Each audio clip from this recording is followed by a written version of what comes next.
So the chapter which we are going to revise today, it is resources. We have already done this chapter, right?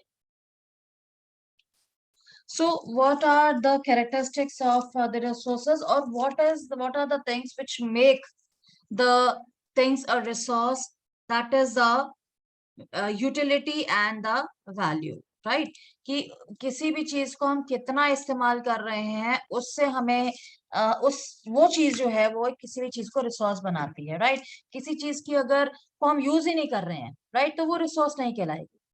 आपके आसपास कितनी सारी चीजें होती हैं, अगर आप उसको यूज कर रहे हैं, it's a resource. If it is not being used, आपके किसी काम की नहीं है, आपके यूज में नहीं आ रही, तो that's not a resource, right? Plus आप किसी चीज को कितना इस्तेमाल कर रहे हैं, that determines the value of that thing, right? आप किसी चीज को कितना इस्तेमाल करते हैं, that adds the value to that particular thing. तो जितनी ज्यादा वैल्यू होती है किसी भी चीज की, जिसकी जितनी ज्यादा यूटिलिटी होती है, से हम उसे रिसोर्स कहते हैं, राइट? अब ये यूटिलिटी क्या है? A resource which is in the form of object or substance, right? अब कोई भी चीज आपके पास अवेलेबल है, राइट, अब उसका आप इस्तेमाल करते हैं कि वो चीज आपके लिए कितनी वर्थ है, राइट? चीज आपके पास पड़ी हुई है, आप उसको इस्तेमाल नहीं कर सकते, रिसोर्स नहीं है, right? The thing is there with you, you are not using it, right? So that is not a resource, that doesn't have value, right? उसको वैल्यू तभी मिलेगी जब आप उसको यूज करना शुरू कर देंगे, राइट? कुछ चीजों की इकोनॉमिक वैल्यू होती है, कुछ की नॉन इकोनॉमिक वैल्यू होती है। अब से कोई भी चीज आपके घर में, जैसे आपके अगर आपके ग्रैंड मदर है, वो अचार डालते हों कहीं, तो अगर वो अचार आप लोग, ठीक है, उसको इस्तेमाल करते हैं, आप उसको खाते हैं, इट्स वेरी गुड। आप उसको कोई नेम दे दो और उसको मार्केट में बेच दो, you will get the amount in return, right? तो हम ये कहेंगे कि उसकी इकोनॉमिक वैल्यू है, fine, it is having the economic value. But कई चीजें ऐसी हैं जो आपके आसपास हैं, बट आपको इकोनॉमिक, मतलब मनी मैटर्स में आप उसको नहीं से टर्म कर सकते हैं, वो आपको अच्छी लगती हैं, आपके आसपास सीनिक ब्यूटीज हैं, कुछ सीनरीज हैं, कुछ जब आप ड्राइंग करते हैं तो वो आपको कितनी अच्छी लगती है, उसकी इकोनॉमिक वैल्यू नहीं है। जरूरी नहीं है कि वो आप उसको बेचेंगे, आपको पैसे मिलेंगे तभी वो रिसोर्स होगी। आप उसका इस्तेमाल कर रहे हैं, आपके काम आ रही है, आपको अच्छा लग रहा है, that's a resource, right? As mention, यहाँ पे एग्जांपल भी दिया हुआ है कि grandmothers home remedies have no commercial value today, but when they are patented and sold in the market, then it will be having the economic value, right? अब ये जो resources हैं, these are divided in or categorized in such a way that it is natural resources, human made resources and human resources. तीन categories हैं इसकी जिसमें इसको divide किया जाता है: natural resources, human made resources and human resources. What are the natural resources? Resources drawn from nature and used without modification is called natural resources. वो resources जो हम नेचर से लेते हैं, उसको मॉडिफाई नहीं करते हैं, राइट, उसको हम एज इट इज यूज करते हैं, these are the natural resources. Many of the resources, these are free gift of nature, can be used directly, whereas some are there which cannot be used directly, right? अब जैसे air, soil, water, ये क्या है? ये free है, जिससे हम as it is हम यूज कर लेते हैं, राइट? इसे हम एज इट इज यूज कर लेते हैं. Some are there, as mentioned, which are there in the nature, right? Or these are, as mentioned, कि some are free, some are not free. कई जैसे एयर वाटर को हम एज इट इज यूज कर लेते हैं. कई नेचुरल रिसोर्सेज ऐसे हैं जो हम एज इट इज यूज नहीं करते, से petroleum found from the earth, और गोल्ड और आयरन, ऐसे मिनरल्स जो हैं ये मिनरल्स होते हैं, तो हम इसे एज इट इज यूज नहीं करते हैं, हमें इसे चेंज करना पड़ता है, इसको हमें यूजेबल फॉर्म में कन्वर्ट करना पड़ता है, right.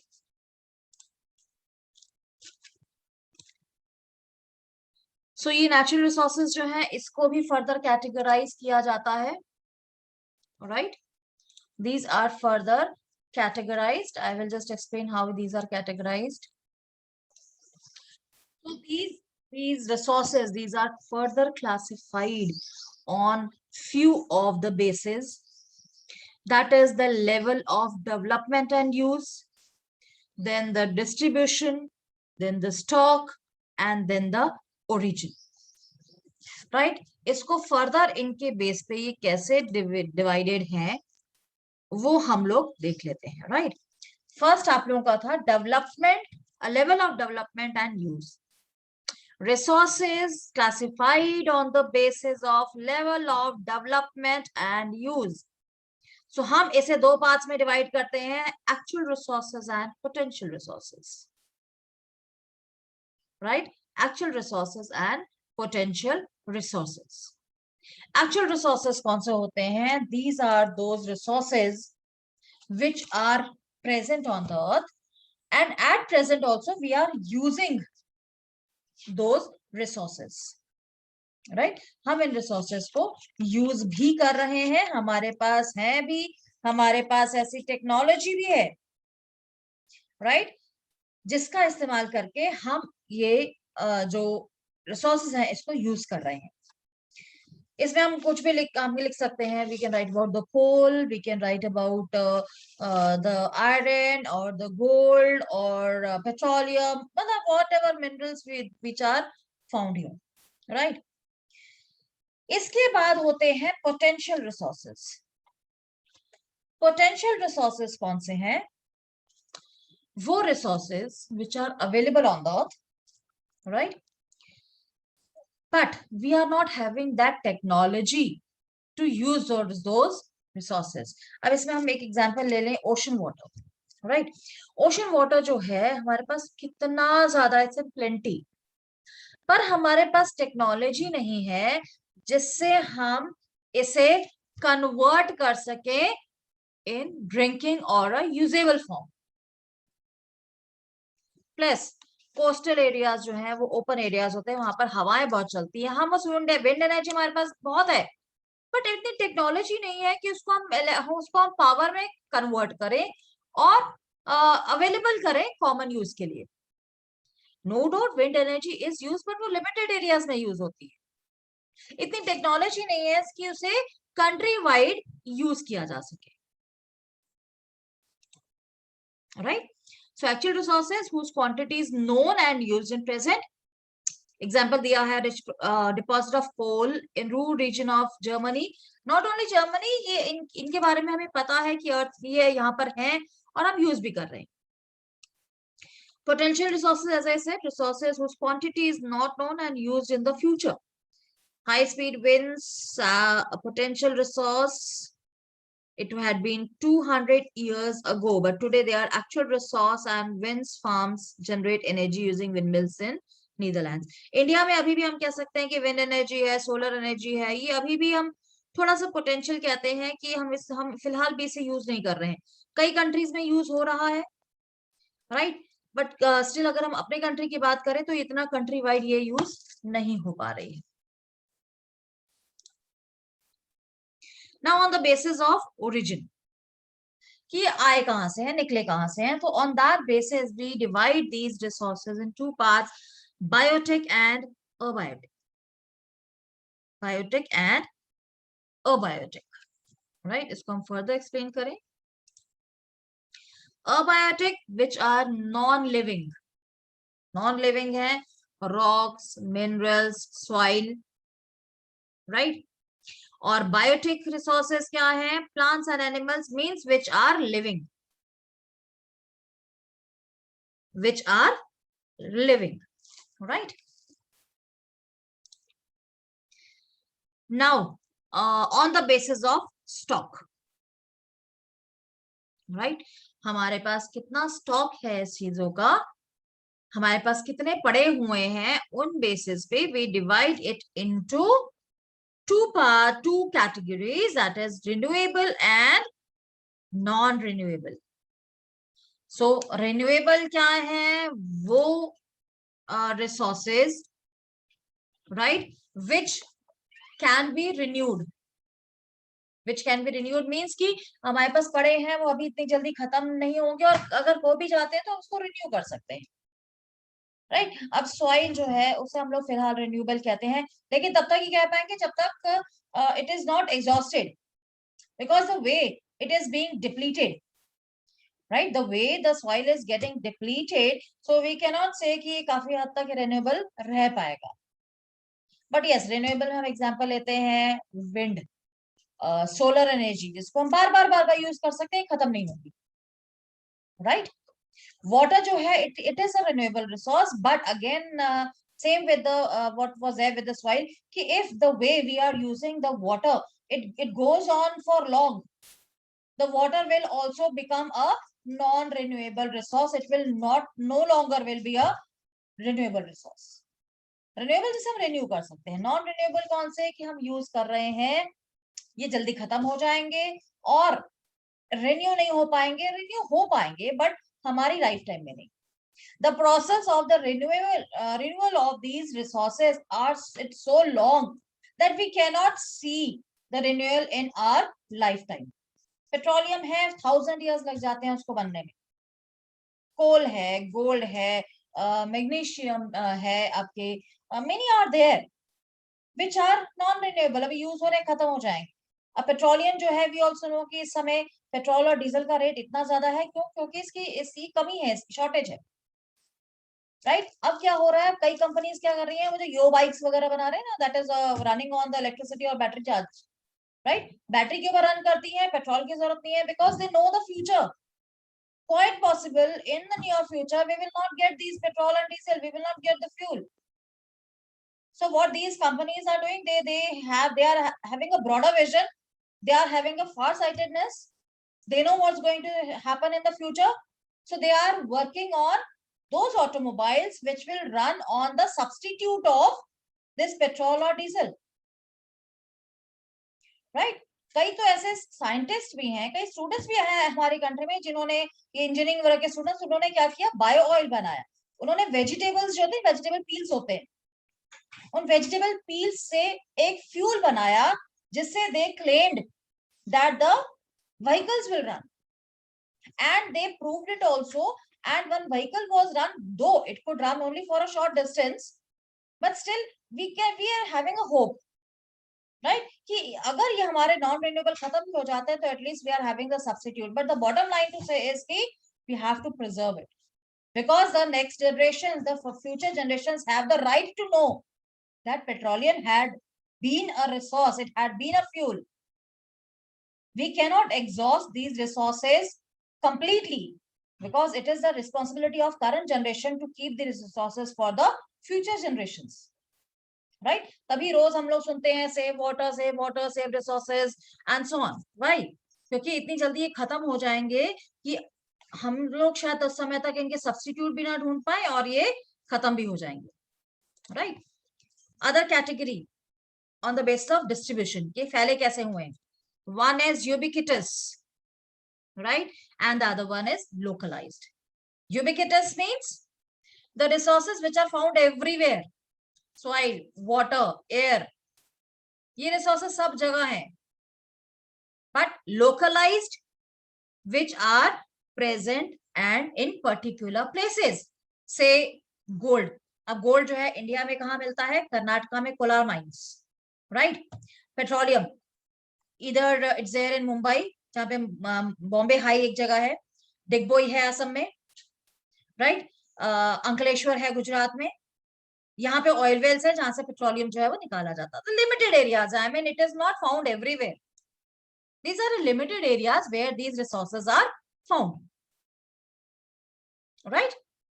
So which are found in certain places we call it the localized, which are found everywhere we call it a ubiquitous, right? And the distribution of natural resources, it depends upon number of physical factors like terrain, climate and altitude. और ये जो distribution है natural resources का, it is very very uneven. ऐसा नहीं कि हर जगह सारे रिसोर्स मिल जाते हैं. कुछ रिसोर्स कहीं मिलते हैं, कुछ रिसोर्स कहीं मिलते हैं. अनइवन है distribution. Why? Because there is a difference in the climate and the altitude and other things also. Right? Then we come to human made resource. See, आप लोगों ने human made resource और human resource में confuse नहीं होना है. Human made resource means the resources which are made by the humans, right? Which are made by the humans. आपका pen, pencil, torch, आप जहां पर आप बैठे हुए हो, जिस टेबल के आप चेयर के ऊपर बैठे हुए हो, the table, the chair, the books, the pencil, your bag, everything, these are human made. Humans ने बनाए हैं. Machineries, roads, buildings, vehicles, everything, these are made by the humans. So this is human made, right? As I said, don't get confused with human made and human resource. Human resource means you are the human resource. You are healthy, you are able to work, you are a human resource.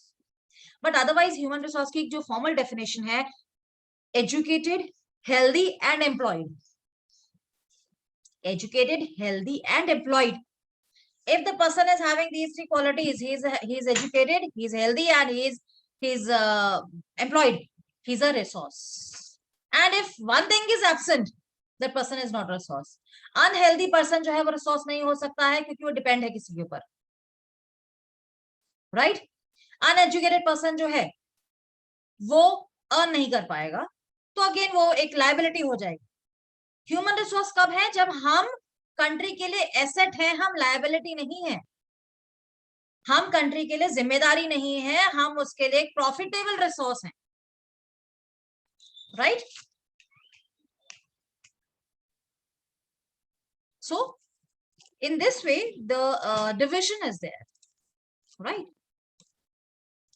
And improving the quality of people's skill so that they are able to create more resources is known as human resource development. जब लोगों की quality को improve करना, quality improve कैसे होगी? पढ़ाई करके. Skill improve करना, स्किल्स इंप्रूव कैसे होंगे? जब हम कोई ट्रेनिंग लेंगे, राइट? सो उससे क्या होगा? जब हम ट्रेन्ड हैं, हम स्किल्ड हैं, हम और रिसोर्सेस बना सकेंगे. We will be able to create more resources, right? And then that process जहां पर लोगों को एजुकेशन दी जाती है और से कि स्किल्स ट्रेनिंग प्रोवाइड की जाती है, इस प्रोसेस को हम कहते हैं ह्यूमन रिसोर्स डेवलपमेंट. कि ह्यूमंस के स्किल्स को डेवलप किया जा रहा है, right?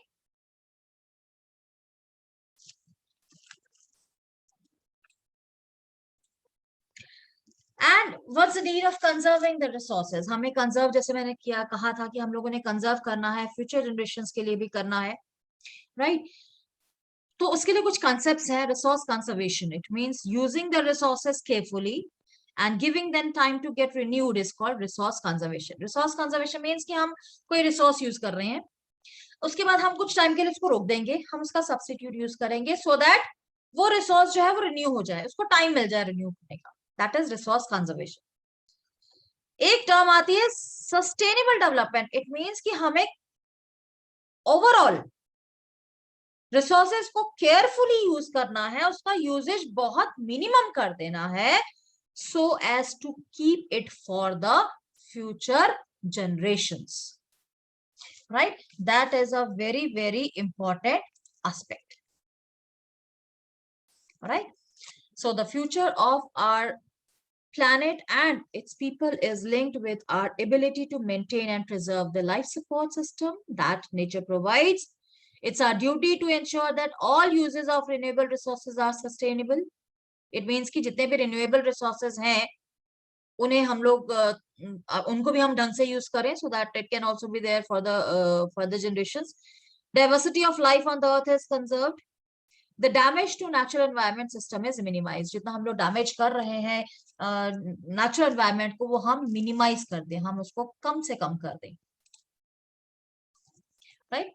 So this summary of this chapter comes to an end.